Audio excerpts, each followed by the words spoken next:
The Alabama Farmers Federation and the Alabama Farmers Cooperative proudly present Simply Southern with your hosts Jim Allen and Mary Johnson. Good morning and thanks for joining us for Simply Southern. I'm Mary Johnson. And I'm Jim Allen. Coming up on today's show, we're visiting a farm in North Alabama that's cutting out the middleman in an effort to give you a good night's sleep.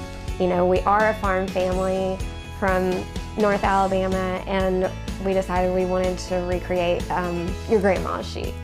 The Statue of Liberty is an enduring symbol of American patriotism, and she's visiting Alabama schools to teach students important lessons about civics and citizenship.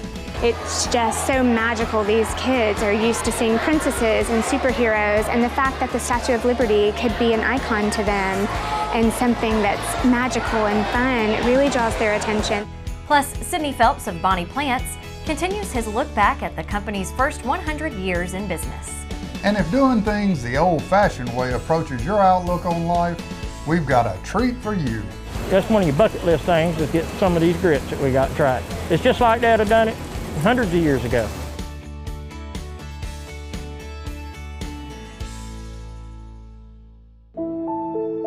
What we eat, what we wear. It all starts somewhere. And if it's good, it usually starts with a farmer. And that somewhere is right here in Alabama. In a field, in a barn, on a tractor. Right now, there's a farmer starting something good for all of us. And it all starts right here in Alabama. There's no such thing as downtime when you own a farm. This is your land. You tend it and try to get the most from it, no matter the weather or time of day. It's been that way for generations. And for generations, your local quality co-op store has been there for you, with a full range of agriculture supplies and services, from feed to fertilizer, seed to grain storage, and the right hardware for any application.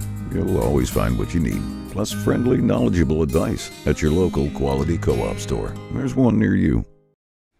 Some of you might remember a time when the makings for a hot skillet of Southern cornbread didn't start at the store. Once upon a time, the local mill was a community fixture. Wherever there was water to turn a wheel, you'd find farmers bringing their grain to grind in the flour and mill. Modern technology has consigned most of the grist mills that once covered our state to the pages of history.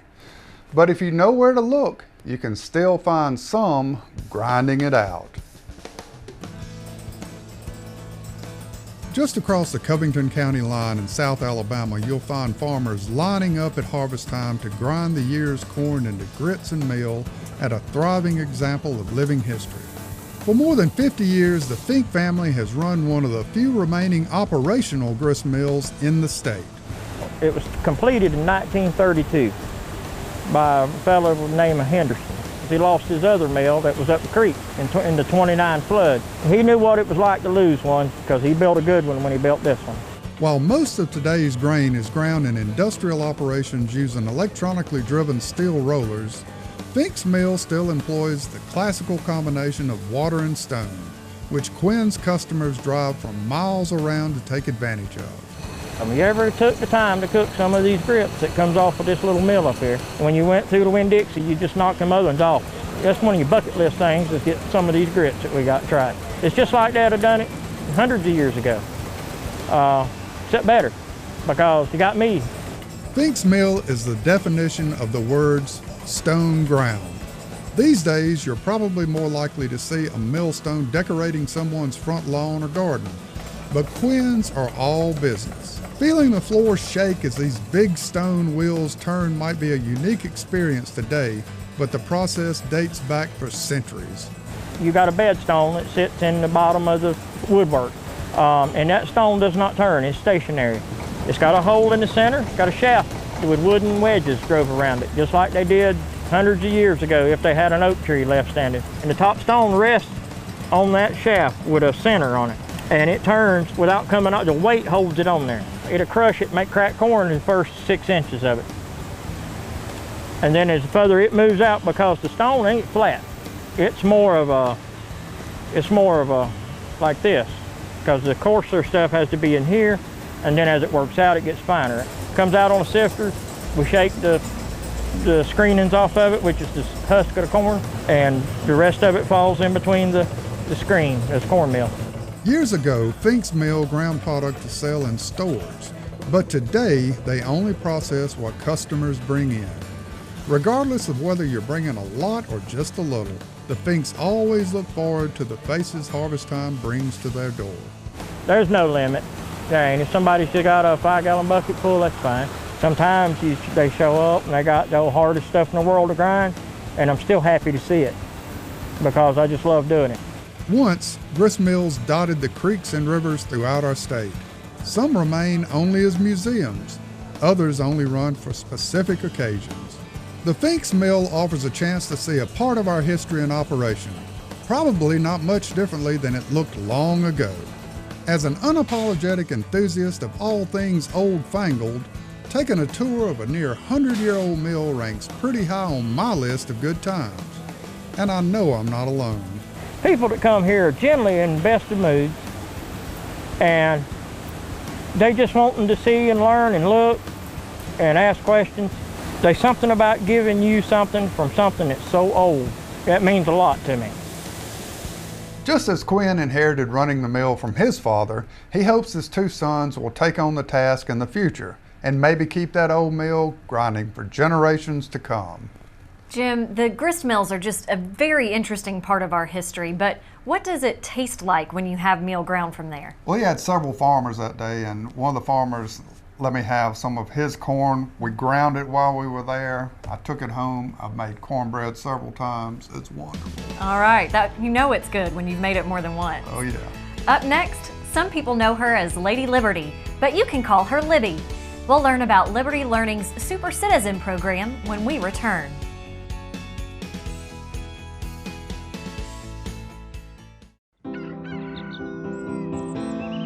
I'm just like my customers. I work hard, and I play hard. I also help my dad on the farm when I can. That's the great thing about Alpha. We work hard for our customers. It's more than price. It's personal attention and great claim service. Hey, bud. For the best agents in the business, call Alpha. Alabama soybean farmers help fuel the state's economy. Soybeans are used to make clean, renewable biodiesel and are a key ingredient in feed for poultry, catfish, and livestock. Soybeans are used in dozens of products we use every day. But best of all, soybean farmers generate $258 million and more than 4,000 jobs for Alabama's economy, all while helping conserve our natural resources. Explore the power of soy. Today's farming operation is more complex than ever before, with precision agriculture becoming an integral piece to farm management.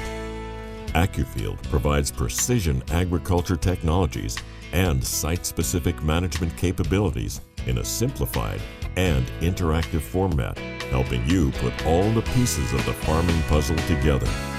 For more information, visit us at www.accufield.com.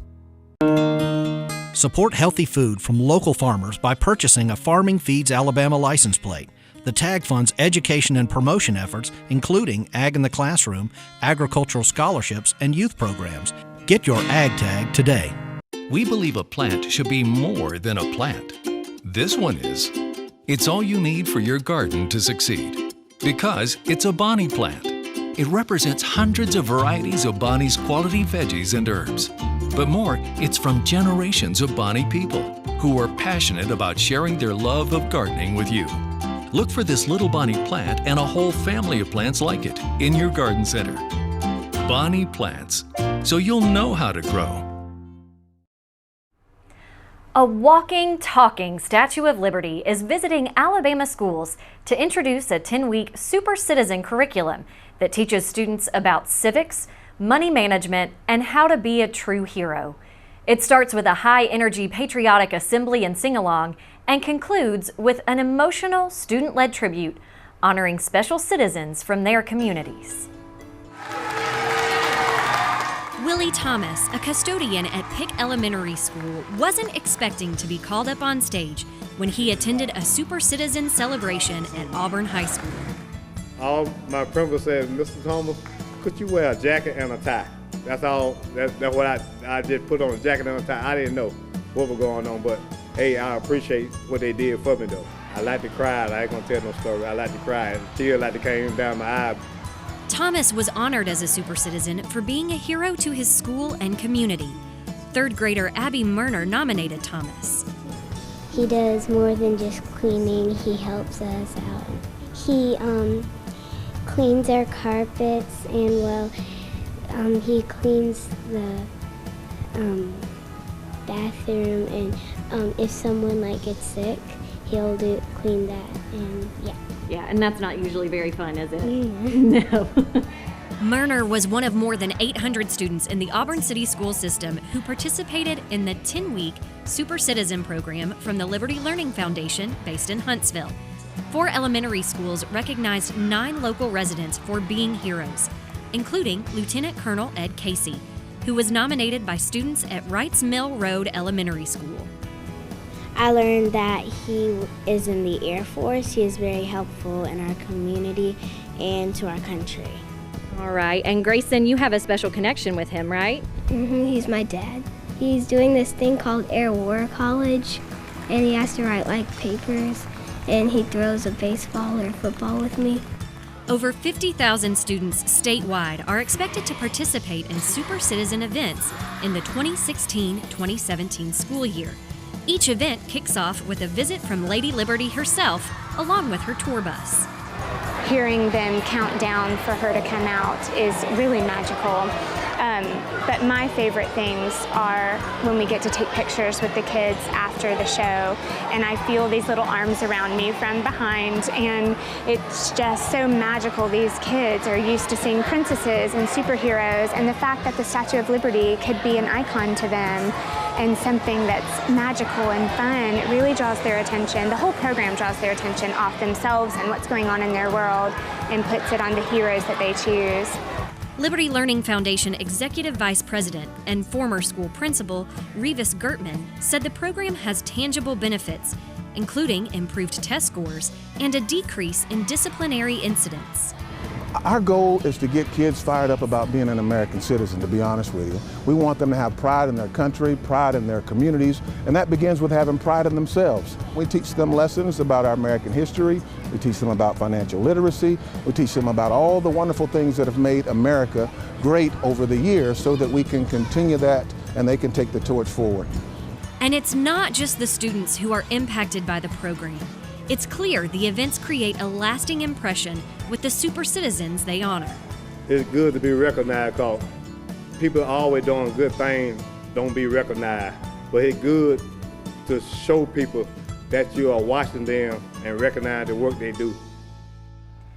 The Liberty Learning Foundation relies on donations, and the Alabama Farmers Federation was proud to sponsor the program for 47 schools in 17 counties. And Jim, the Liberty Learning folks gave me something for you. Oh, great. Something for me. So the students actually, they all wear these. So you walk into an assembly and you see 800 kids wearing their Statue of Liberty crowns and waving a flag. Pretty cool. So how many people do they reach a year? Since 2010, they have reached about 81,000 students. So it's going pretty far. Amazing. I'm gonna wear this to work tomorrow. It looks good. Patina is your color. Thank you. Up next on Simply Southern, we'll introduce you to a farm family that is making bed sheets reminiscent of what your grandmother slept on.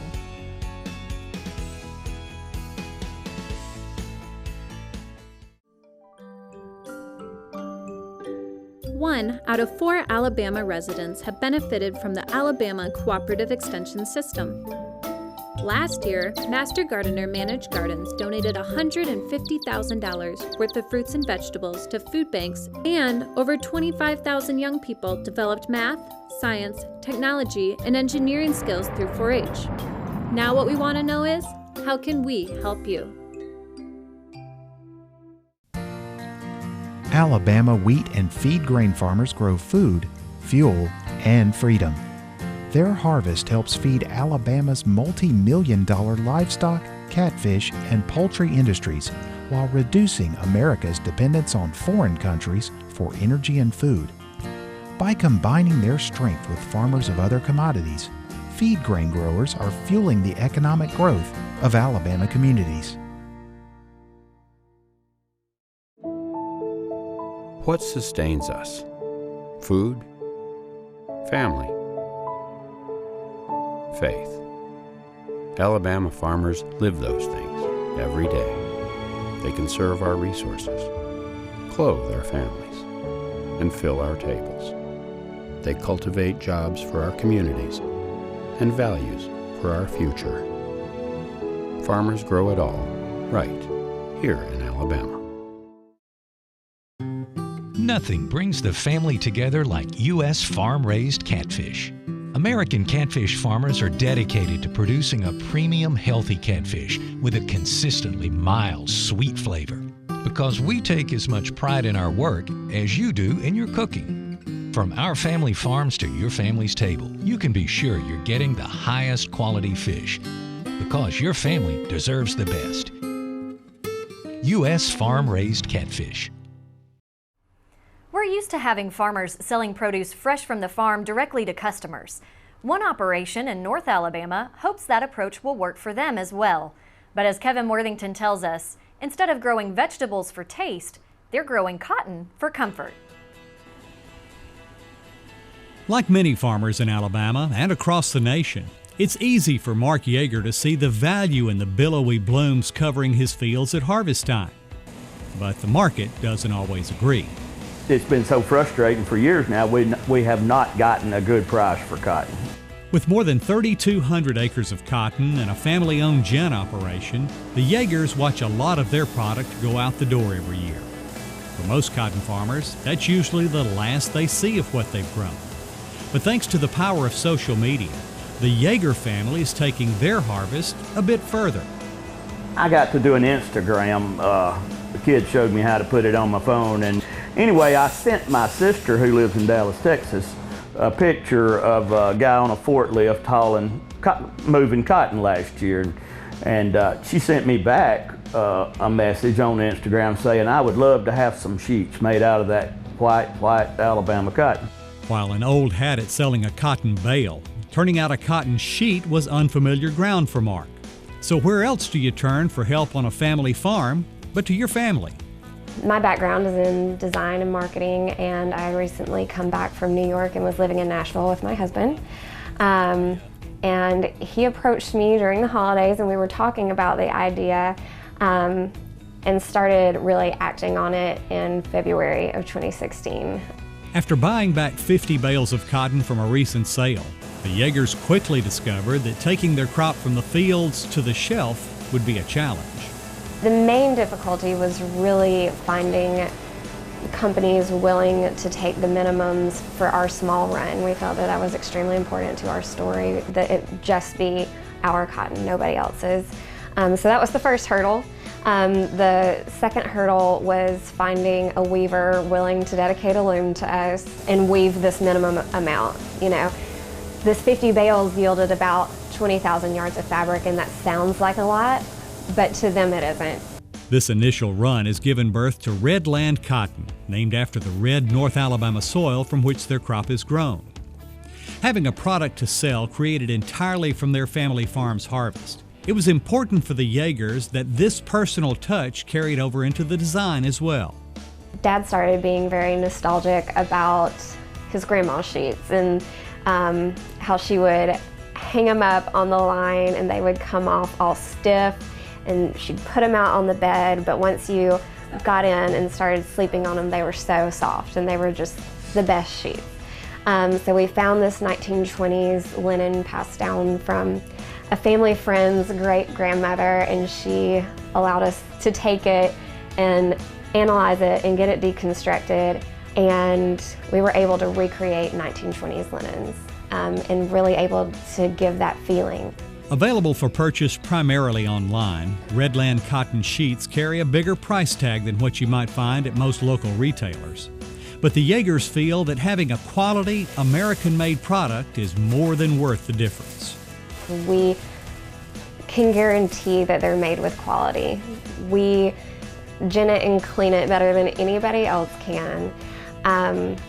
And then we are able to go into these factories and see these people that are working, and it is 100% quality. Finally launching last fall, the Jaegers have been pleased with the feedback they received.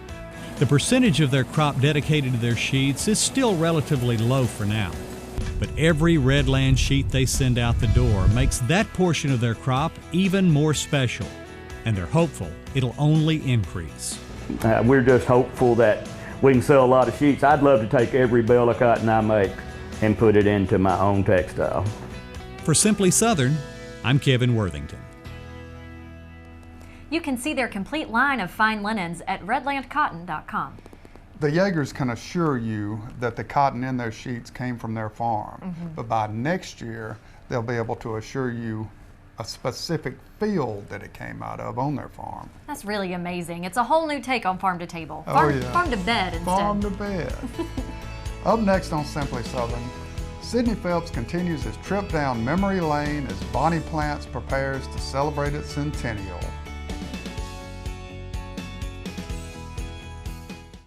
When AJ was born with a heart defect, we practically lived at the hospital. We weren't prepared for that. My Alpha customers, my Alpha family made sure we had everything we needed. Now I'm even more motivated to help take care of them.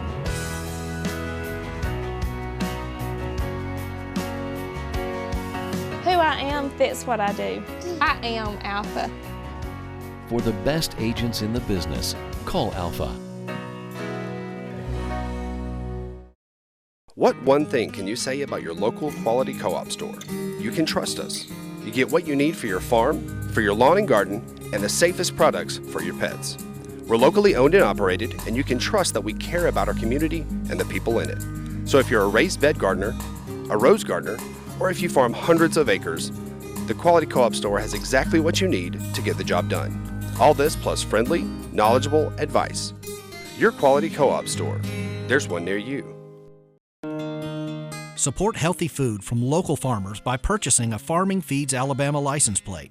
The tag funds education and promotion efforts, including Ag in the Classroom, agricultural scholarships, and youth programs.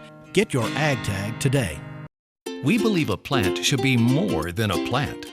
This one is. It's all you need for your garden to succeed. Because it's a Bonnie plant. It represents hundreds of varieties of Bonnie's quality veggies and herbs. But more, it's from generations of Bonnie people who are passionate about sharing their love of gardening with you. Look for this little Bonnie plant and a whole family of plants like it in your garden center. Bonnie plants, so you'll know how to grow. Hey folks, Sidney Phelps here. We've been talking about the history of Bonnie plants mainly because we're about to embark on our 100th anniversary. Last week we talked about how Bonnie and Livingston moved from Florida to here in the Sardis community where we still are today. Hence our tagline, our roots run deep. They truly do. Bonnie and Livingston moved here and started off with 2 pounds of cabbage seed and started selling produce in the Union Springs area. From there the company began to expand and even got its name. The story goes that when Livingston went to sign up, they said, "What's your company name?" He goes, "I don't have one, but I'll name it after my wife." Bonnie Plant Farm was then founded. At this point in time, they began to grow so much that they had transplant. They were acquiring other acreages to be able to grow these in the fields and using the wrapping houses to develop their bunch plants and sell them to their retailers throughout the state of Alabama. Over time, consumers began to change, just as they even do to this point today. Consumers were going from growing bunch plants and using 40 to 50 tomatoes and pepper plants to narrowing down wanting a smaller variety that they can grow at home because they weren't growing the amount of acreages maybe they used to, or they weren't producing for produce farming. They were wanting to grow for their families and at home. At this point in time, Bonnie began to transition from farm field plants into greenhouses. Now, the greenhouses that you see behind me today, they've been changed, they've been remodeled, they've been damaged by storms, but the footprint remains the same. These are some of the same greenhouses that were built in the early 70s. By walking around, you can still see places where the contractors and even people that work for the company took the time to put their initials in and put 1975. And that's probably one of the coolest things about here is, as big as our company has got, it really truly rings home that our roots run deep because you can see the signs of our past. Now, That being said, over time, retailers began to increase, and Bonnie's, our locations that we serviced grew. We started working in Alabama, we went to the Panhandle of Florida, started branching out all over the Southeast and became a Southeastern company that people knew. That iconic symbol of the Bonnie crate is slowly transitioned into the Bonnie container. Throughout time, we started growing and doing our own plugs and propagation and even different venues of growing. We started transitioning from being a Southeastern company to a nationwide company. To this point today, we have 75 facilities that work all continental 48 United States. Now, we service all retailers in all sorts of states, from coast to coast, from border to border, as some of our old management would say. This is one of those things that really makes it proud to be a Bonnie employee. Now, in the transition period, Bonnie is well known for the biodegradable pots, the cabbage program, and all sorts of things that you know Bonnie as. But the history still remains the same in what you can expect. A good quality product grown by people that have been in the industry for a long time. Now, if you want to learn about the history of Bonnie Plants, you can go on our website, bonnieplants.com, search history, and read Miss Bonnie's story herself in her words. Our present CEO, Mr. Stan Cope, Bonnie's grandson, has a modernized version of the history. So I trust that you take the time to check it out and hear her story from her words. Everybody's familiar with the Bonnie Plant logo, but not a whole lot of people know that they're the largest privately owned vegetable plant grower in the United States. They are, and it all started right here in Alabama, and 100 years later, it's still going strong, still headquartered here. It's amazing. We're glad you joined us for Simply Southern this week, but we're out of time for today. I hope you'll make plans to join us next Sunday morning when we'll visit a farm that grows tropical fruit in a not-so-tropical part of the state. And we'll take a trip back through time and up the Tennessee River all at the same time. I'm Jim Allen. And I'm Mary Johnson. Before we go, here are links to help you get more information on this week's featured stories. We'll see you next Sunday.